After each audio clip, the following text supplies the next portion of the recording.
స్వామి, వేదములో లేని ఈ కర్మలు ఆచారమునందు ఎట్లు వచ్చినవి? శ్రీ దత్తస్వామివారి సమాధానము. ఋషులు, రాక్షసులు మానవజాతిలోనే ఉన్నారు.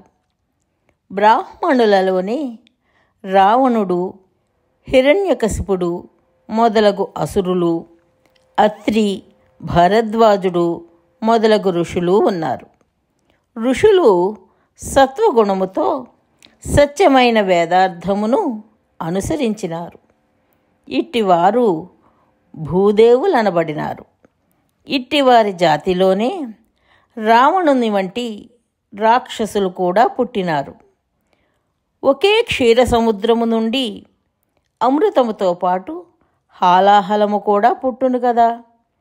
రాక్షసులు రజోగుణ తమోగుణములు కలవారు. రజస్సు చేత కోపము, లోభము వచ్చును. రజసో లోభయేవచ అని గీత. తమస్సు చేత అజ్ఞానము వచ్చును. కావుననే వేదజ్ఞానమును వదలి కేవలము వేదమును బట్టి పట్టుచున్నారు. వేదజ్ఞానమే తెలియని వారు ఇట్లు సదాచారమును పాటించగలరు? ప్రతి కులములోనూ ఇట్టి దేవతలు, రాక్షసులు పుట్టినారు. ఇదే గీత చెప్పిన దైవ అసుర సంపత్ విభాగ యోగము. ఇప్పుడు ఆచారములో ఉన్న కర్మలు అన్నీను వేదములో లేనివి. వీటిని రాక్షసులు ఆచరణములో ప్రవేశపెట్టినారు. వీరికి అజ్ఞానముతో పాటు కోపము ఎక్కువగా ఉండును. ఇట్టి కర్మలు స్వామికి సంబంధించవు అని తెలియకపోవుటయే అజ్ఞానము. వారి యొక్క స్వల్పమైన గురుదక్షిణ కొరకు ఇట్లు ద్రవ్యములను కొనిపించి కర్మలను చేయించుటయే వీరి లోభము.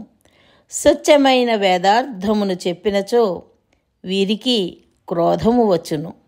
ఇది అంతయు అసుర ప్రకృతి. ఈ రాక్షసులతో పాటు ఋషుల వంటి పవిత్రమైన బ్రాహ్మణులు కూడా ఉన్నారు. కావున ఏ కులము అంతయు చెడ్డది కాదు. దత్తుడు ఇట్టి ఋషుల కొరకే వేదార్థమును ప్రకాశింపజేయుచున్నాడు. కశ్యప ప్రజాపతికి 2 భార్యలు ఉండిరి.